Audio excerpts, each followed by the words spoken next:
Tragedia en París. La Catedral de París, que comenzara a ser construida hace algo más de 1000 años, ha quedado completamente destruida e inutilizable. Mike Pompeo, ministro de Relaciones Exteriores de Estados Unidos, termina su gira por América del Sur justo el día antes de la reunión del Grupo de Lima que se reunió en Santiago de Chile. Julian Assange pierde el estatuto de asilado en la Embajada de Ecuador en Londres. Jair Bolsonaro, presidente recién electo y ya asumido hace un par de meses o algo más, de Brasil, declara que se puede perdonar el Holocausto. Grupo de Lima se reúne en Santiago de Chile. Hola, ¿cómo están ustedes? Esta es una nueva emisión de Scanner Internacional con el alto auspicio de Relojes Oria. Desde París, Francia, llega la terrible noticia. Uno de los monumentos más majestuosos, más significativos de la civilización europea, termina en un incendio y queda totalmente inutilizado e inutilizable. Más de 1000 años tiene desde que comenzó a ser proyectada y construida la iglesia Catedral Notre-Dame de París. Comienza a proyectarse cuando se llega al año 1000, de la misma manera que cuando se llegó al año 2000 se decía en el año 1000 que el mundo se iba a terminar. Como no se terminó el mundo en el año 1000 y tampoco en el 2000, entonces la Iglesia Católica francesa,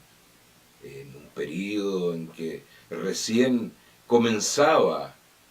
lo que era el reino de Francia o los diferentes feudos de Francia,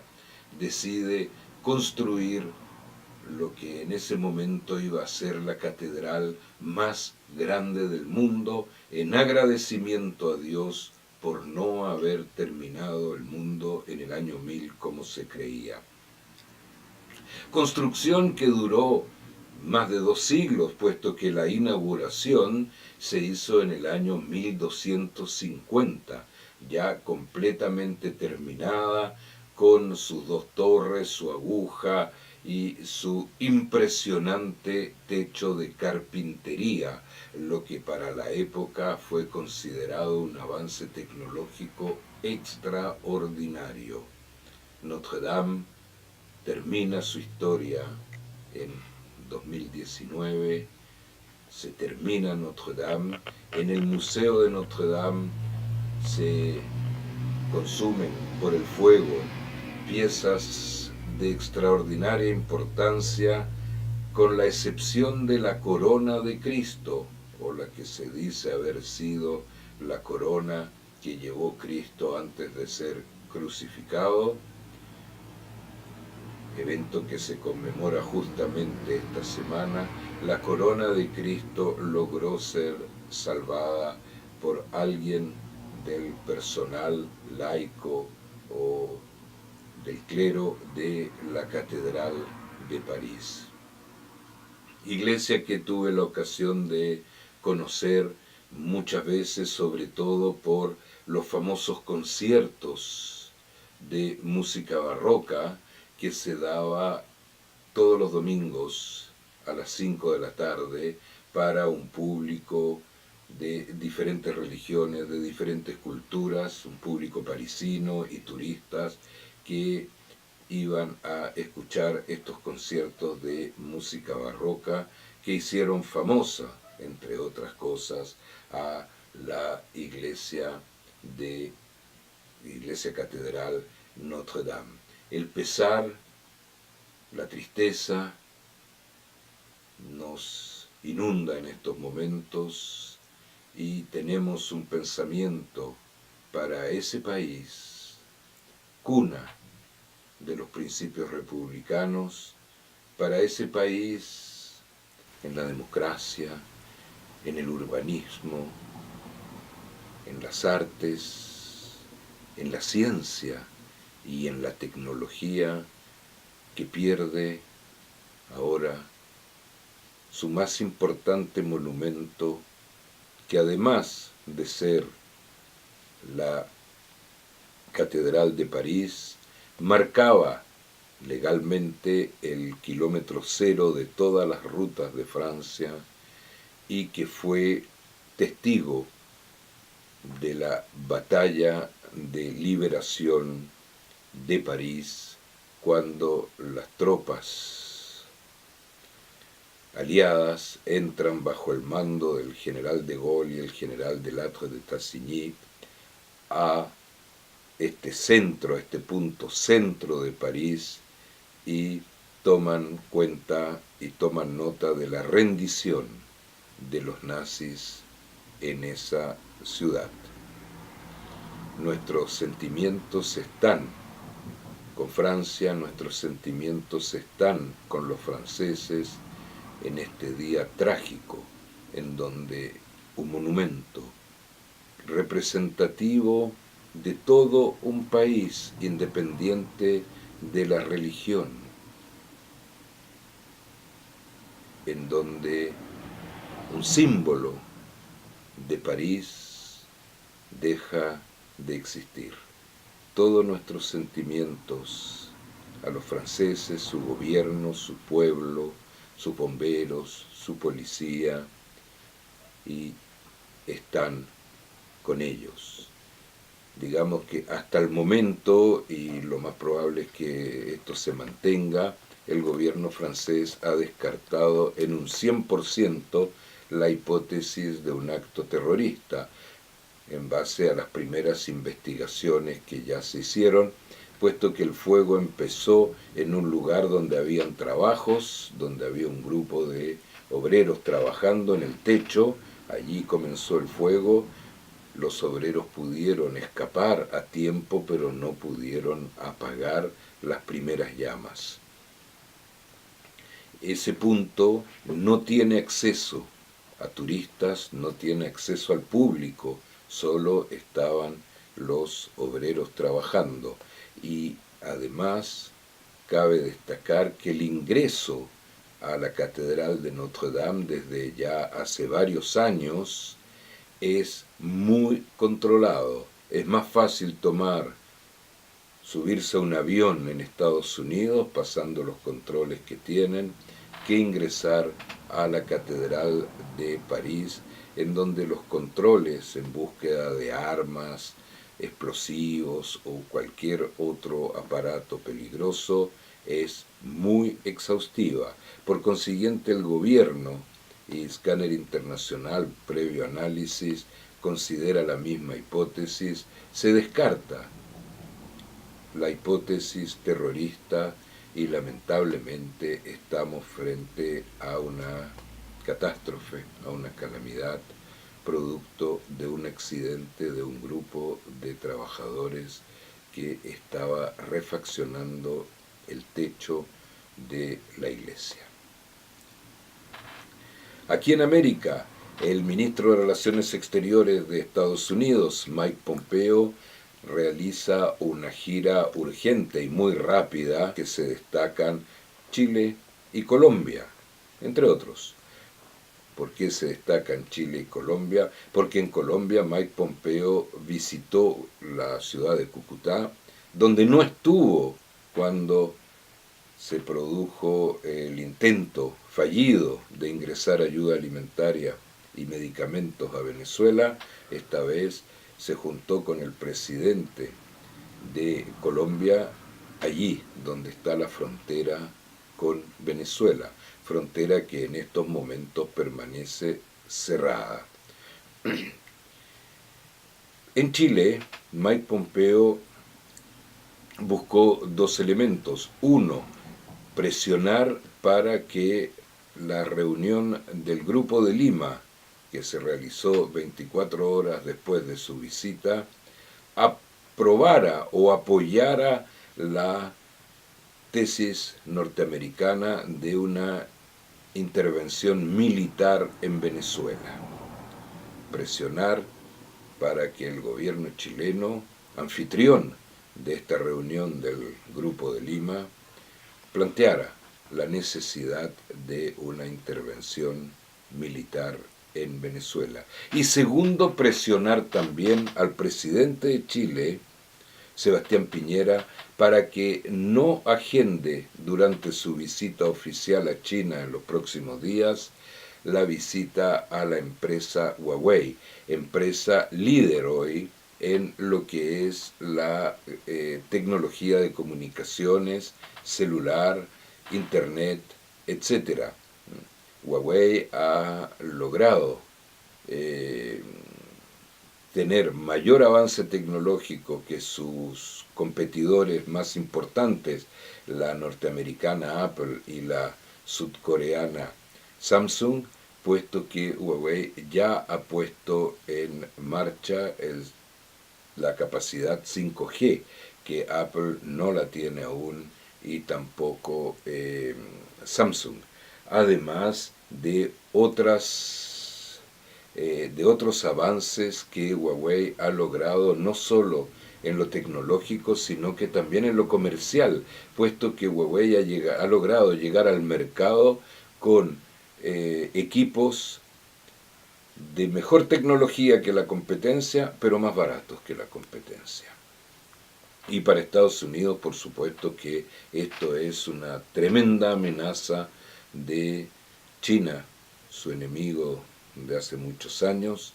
frente a la industria y al comercio de Estados Unidos. La respuesta de Chile frente a las presiones para que Piñera no visite Huawei fue que por el momento la agenda no está hecha, por consiguiente no está programada una visita a Huawei, pero que podría estarlo y que en todo caso Chile o el gobierno chileno decidirá soberanamente la agenda del presidente en visita oficial a China dentro de los próximos días. Julian Assange, un australiano hacker, el líder de los hackers, que logró no solo hackear información del Pentágono, de la Casa Blanca, etc., incluyendo el correo personal de Hillary Clinton, descubrimiento que le costó a Hillary Clinton, según muchos analistas, la presidencia de Estados Unidos, puesto que habían correos personales que la comprometían y fueron divulgados por la obra de Julian Assange. Finalmente pierde el estatuto de asilo político en la Embajada de Ecuador en Londres por varias razones que por el momento han sido anunciadas de manera algo extraoficial por el gobierno ecuatoriano. Se habla de un mal comportamiento. Ya han surgido videos en que efectivamente se paseaba vestido de manera muy deportiva dentro de un recinto diplomático, que se desplazaba en ocasiones de una pieza a otra con patines, lo que por supuesto es un comportamiento que en una sede diplomática no se puede tener. Pero sin duda lo más importante ha sido el acercamiento de Ecuador con el nuevo gobierno de Lenín Moreno, sucesor del presidente Correa, su acercamiento hacia Estados Unidos y la búsqueda de nuevas relaciones con Estados Unidos que favorezcan algunos puntos de la economía ecuatoriana. Por el momento, entonces, Assange está detenido por la policía británica en espera de que se pronuncie la Corte Suprema, que en Inglaterra la Corte Suprema funciona en la Cámara de los Lores, como ocurriera con la solicitud de extradición de España sobre el general Pinochet. Bueno, y mientras se pronuncie la Cámara de los Lores, o sea, la Corte Suprema, el grupo de 5 lores que va a ser elegido para determinar, eh, Assange seguirá detenido, probablemente con condiciones que no conocemos aún, pero de libertad vigilada o de detención en domicilio. Por el momento está en una comisaría de Scotland Yard, no está en la cárcel. Y el tiempo que sea necesario para que se pronuncie la Cámara de los Lores permanecerá en prisión preventiva, según lo determine la misma Cámara de los Lores, en espera de esta extradición, la que sin lugar a dudas no se realizará, a pesar del acercamiento de estos últimos tiempos entre Inglaterra y Estados Unidos. Hay un serio acercamiento de ambos países frente a la eventualidad del Brexit, eventualidad que por el momento no se ha dado y que ya fue postergada para varios meses más. No se va a realizar el Brexit antes de las elecciones parlamentarias europeas que tienen lugar en un mes más, lo que hace que los ingleses van a tener que ir a las urnas, si lo desean. Van a tener que ir a las urnas, digo si lo desean, pero individualmente. No pueden no realizar las elecciones de Parlamento Europeo, puesto que por el momento Inglaterra o el Reino Unido está en la Unión Europea. Una tradición que no es ley, pero que siempre ha sido respetada en la Unión Europea, una tradición, dice que no se concede extradición solicitada por algún país en donde esté vigente la pena de muerte.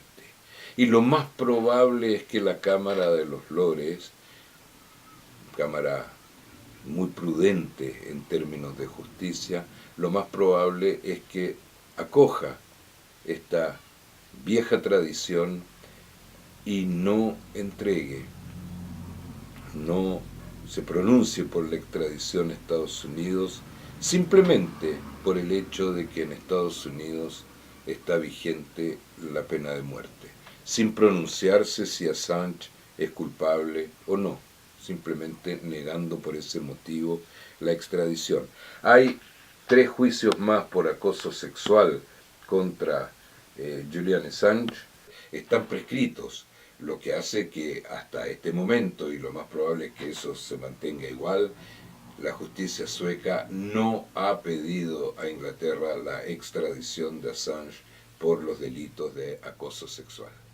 No ha solicitado hasta ahora extradición y todo permite pensar que no la van a solicitar por la prescripción que se aplica en estos casos. Jair Bolsonaro, presidente de Brasil desde el 1 de enero último, declaró durante el fin de semana que, según el análisis de la historia, se puede perdonar el Holocausto. Esto provocó una reacción inmediata del presidente de Israel, Rubén Rivlin, y que condenó enérgicamente la declaración del presidente de Brasil. Recordemos que Jair Bolsonaro, presidente de Brasil, estuvo hace solo algunos días en Israel y que, aparte de haber firmado varios convenios de colaboración económica, financiera, tecnológica, etc., se pronunció por un traslado de la embajada de Brasil de Tel Aviv a Jerusalén. De hecho, abrió una oficina momentánea para la embajada de Brasil en Jerusalén. O sea, la amistad entre Brasil e Israel no podía estar en más alto nivel hace algunos días, pero con esta declaración, como otras que ha tenido Bolsonaro cuando improvisa sus declaraciones, ha causado una verdadera cólera, una verdadera ira en Israel, y ya veremos cómo evoluciona y cómo Brasil logra apagar la reacción firme y decidida del presidente de Israel. Terminamos con el Grupo de Lima, que se reunió al comienzo de esta semana en Santiago de Chile y decidió el Grupo de Lima, los cancilleres del Grupo de Lima, instar a las Naciones Unidas y a la OEA para que tomen partido en la crisis venezolana. Bueno, la verdad es que la OEA ha votado ya en 3 ocasiones una posible toma de partido en la crisis venezolana sin que esta moción obtenga mayoría. Por consiguiente, la OEA se mantiene como un observador neutral del conflicto y de los problemas que ocurren en Venezuela. El Grupo de Lima llama a la OEA de tomar partido. Para eso se requiere una mayoría en la OEA, mayoría que probablemente se esté forjando, puesto que algunos países que votaron contra la toma de partido en la OEA podrían pasar por presiones de Estados Unidos o por los acontecimientos que han ido ocurriendo en Venezuela en este último tiempo, podría llegar la OEA a tomar partido, lo que podría traducirse por una expulsión de Venezuela de la OEA o por la aplicación de la Carta Democrática de la OEA tomando sanciones mucho más severas con Venezuela. En el caso de Naciones Unidas no se ha logrado mayoría hasta este minuto para que las Naciones Unidas intervenga en Venezuela. Es más, frente a una serie de críticas a la alta comisionada de Naciones Unidas por no ir a Venezuela, bueno, recordemos que la alta comisionada fue presidenta de un país de América del Sur, pero su trabajo ahora de alta comisionado de derechos humanos es un trabajo funcionario, no puede tomar la decisión ella de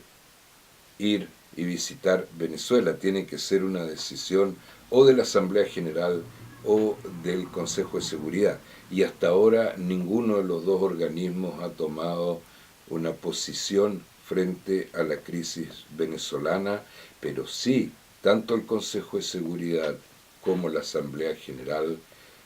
han llamado al diálogo, lo que para nosotros en Escáner Internacional es sin duda la mejor solución al conflicto venezolano. El diálogo entre las partes, el diálogo entre los líderes, el diálogo entre el gobierno y la oposición para buscar un acuerdo que permita terminar con el sufrimiento en Venezuela, que permita terminar con